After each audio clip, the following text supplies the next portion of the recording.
je vais vous dire quelque chose. Ne soyez pas moyen. Ne soyez pas moyen. Les gens moyens gagnent une certaine somme d'argent chaque mois. Les gens moyens vivent un certain style de vie. Et je ne suis pas en train de manquer de respect à la moyenne. Je dis juste que, si vous avez le choix, ne soyez pas moyen parce que, dans la vie, quand vous lancez les dés, le pire scénario serait d'atterrir dans la moyenne. Donc faites quelque chose parce que, si vous ne tentez rien, vous finirez dans la moyenne. Écoutez-moi très attentivement. Arrêtez de blâmer les autres. C'est bon maintenant, je veux plus entendre ça. Je veux plus entendre « Ouais, mais c'est à cause de mon prof. Ma mère n'a pas fait ceci, mon père n'a pas fait cela. » Stop! Si c'est votre vie, vous devez en prendre la pleine responsabilité. C'est votre vie. Je veux plus entendre d'excuses ici. Ouais, ils savent que j'essaie de perdre du poids, mais ils ont quand même préparé du poulet frit et des macaronis au fromage. Eh ben lève-toi et sors de table avant que le repas commence. Emporte du céleri avec toi quand tu vas chez les autres. Vous vous créez des excuses. C'est pour ça que vous êtes pauvre. Vous vous créez des excuses, donc vous n'avancez pas. Parce qu'il est plus facile de rejeter la faute sur les autres que de se regarder dans le miroir et de se dire « c'est ma faute ». C'est facile de dire que ta mère t'a maltraité. Et devine quoi? Tu as raison. Mais tu n'as plus 8 ans maintenant. Tu as raison, ta mère t'a maltraité. Ton père t'a laissé tomber. C'est vrai. Mais tu avais 8 ans. T'as 28 ans maintenant. T'as 18 ans maintenant. Passe à autre chose. C'est ta vie. Alors prends tes responsabilités et fais-en quelque chose. Oui, tu as grandi du mauvais côté de la ville. Oui, tu es né dans une famille pauvre. Oui, tu n'as pas eu les choses que tu voulais. Oui, tu n'as pas pu aller à la bonne école pour te préparer aux grandes universités. Oui, pour quoi que ce soit. Oui, c'est vrai. Mais quand est-ce que tu vas te reprendre en main? Ce que tu penses être une malédiction devient une malédiction quand tu blâmes les autres. Mais ce que tu penses être une malédiction quand tu en prends la responsabilité devient une bénédiction.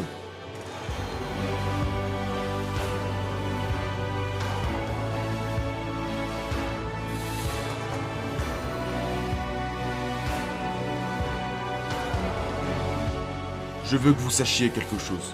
Plus votre rêve est grand, plus il sera difficile de le réaliser. La chance, c'est pour les lutins. Et vous en êtes pas un.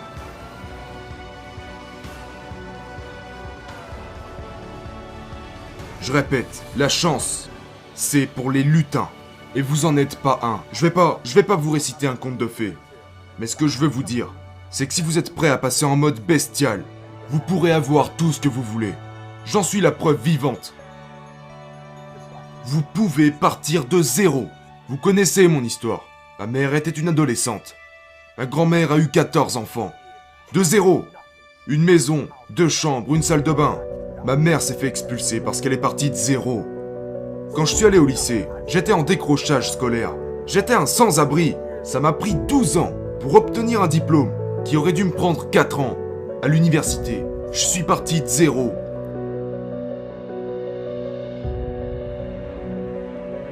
Je crois à l'effort. Vous m'avez déjà entendu le dire. Votre mère pourrait vous apporter des privilèges. Votre père pourrait vous apporter des privilèges. Votre père pourrait être propriétaire d'une entreprise. Vous pourriez avoir des privilèges. Vous pourriez avoir un père qui vous offre tout ce que votre petit cœur désire. Mais vous ne travaillerez jamais plus que moi. Peut-être que certains d'entre vous ne sont pas encore des lions. Peut-être que vous n'êtes encore que des fourmis. Peut-être que vous en êtes à vos débuts. Peut-être que vous n'avez pas beaucoup d'argent. Peut-être que vous n'avez pas beaucoup de ressources. Mais il n'y a aucune excuse pour ne pas dire « Eric, je ne suis pas un lion ». Vous pourriez être la fourmi, et la fourmi ne peut avoir que très peu. Mais elle est déterminée, elle est forte. Elle a un rêve, un objectif, et elle fera tout ce qu'il faut pour y arriver. Mais j'ai besoin que vous compreniez que plus votre rêve est grand, plus vous devrez vous lever tôt. Vous devez forcer plus que les autres. Plus votre rêve est grand, plus vous devez faire d'efforts. Et pour ceux d'entre vous qui ont levé la main et qui se donnent à 70%, vous ne le verrez jamais. Vous ne réaliserez pas vos rêves. Pour ceux qui sont à 70%, 70% en mode bestial, c'est encore 30% en mode fragile. Je veux que tu réfléchisses à tes objectifs. Je veux que tu travailles pour. Je veux que tu les intériorises. Écoute ce que j'ai à te dire. Je te demande de rêver ton rêve. Parce que je veux que tu le ressentes. Je veux que tu l'expérimentes. Je veux que tu saches à quel point, tout comme lorsque le temps change et que tu peux le sentir, eh bien, je veux que tu le ressentes, que tu te rapproches de ton rêve. Mais le plus important, je veux que tu saches que lorsque tu rêves ton rêve, il y a d'autres personnes qui rêvent le même rêve que toi. Je veux que tu saches que quand tu dis « je veux accomplir ce rêve », eh bien, tu n'es pas la seule personne à vouloir l'accomplir. Et maintenant, je vais te poser cette question. Qu'est-ce que tu fais quand tu sais que des milliers d'autres personnes veulent exactement la même chose que toi? Qu'est-ce que tu fais quand tu n'es pas le seul à vouloir gagner $1 million par année? Tu n'es pas le seul à vouloir être président. Tu n'es pas le seul à vouloir devenir PDG. Comment fais-tu lorsque tu n'es pas le seul à vouloir ce que tu veux? Comment fais-tu s'il y a des milliers d'autres personnes à vouloir ce que tu veux? Eh bien, tu dois plus travailler qu'ils ne le pourront jamais. Tu dois en apprendre plus qu'eux. Tu dois te lever plus tôt et te coucher plus tard. Il faut exécuter et les dépasser. Tu dois passer de 70% à 120%. Parce que plus le rêve est grand, plus il est difficile à atteindre. Écoutez-moi très attentivement. Vous fuyez les obstacles, alors que c'est ces mêmes obstacles qui vont vous faire passer au niveau supérieur. Vous fuyez la douleur, vous fuyez les challenges. Et après vous me dites que la vie est dure. Est-ce que vous allez comprendre que c'est la difficulté qui vous prépare à atteindre les sommets? Pourquoi vous n'arrêtez pas de pleurer? Pourquoi moi? J'arrive pas à comprendre. Pourquoi j'ai un cancer? Pourquoi ma mère est morte? Pourquoi je me suis fait virer? Mais quand est-ce que vous comprendrez? Écoutez, ça vous est arrivé parce que c'est la tension qui mène à la grandeur. Arrêtez de fuir les épreuves et allez les chercher. Écoutez-moi très sérieusement. La raison pour laquelle vous faites ce que vous faites est bien plus importante que ce que vous faites.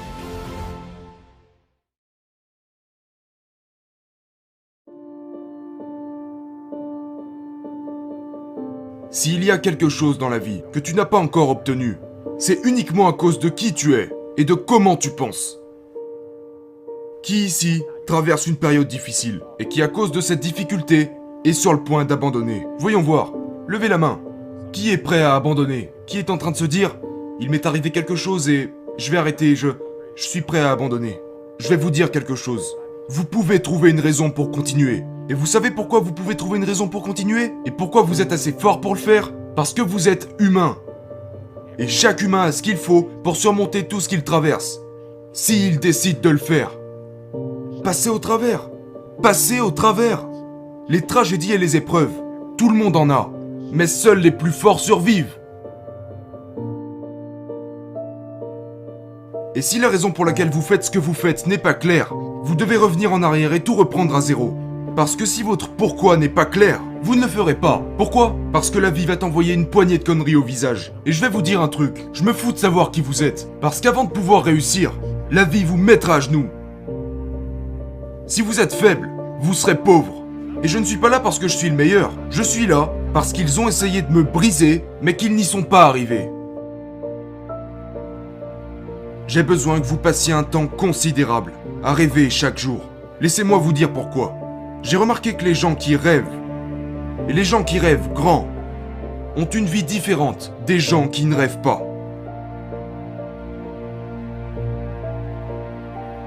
Ne vous sabotez pas avec la peur. La peur n'est pas réelle, c'est un truc du cerveau. Mais ça n'existe pas. Et comment on s'en remet? On s'en remet en rêvant de ce qu'on n'est pas. La plupart d'entre vous ont passé la majeure partie de leur vie à faire ce que les autres voulaient que vous fassiez. Vous ne savez même pas qui vous êtes. Et donc, même ce que vous faites, vous ne le faites pas à 120%.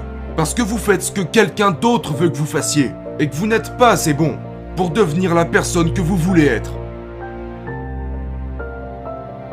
Donc il y a une chose que vous devez écrire. Et il est important que vous soyez le plus honnête possible. Avez-vous passé votre vie à suivre le rêve des autres personnes? À suivre un mélange entre leurs rêves et vos rêves? Ou à suivre les vôtres et uniquement les vôtres? Je veux que vous l'écriviez. Vous devez le faire parce que si je peux faire en sorte que vous réalisiez combien d'énergie vous investissez pour les autres et pour le rêve des autres, ça pourrait déclencher quelque chose en vous et vous amener à faire ce pourquoi vous êtes né, à faire ce pourquoi vous avez été créé.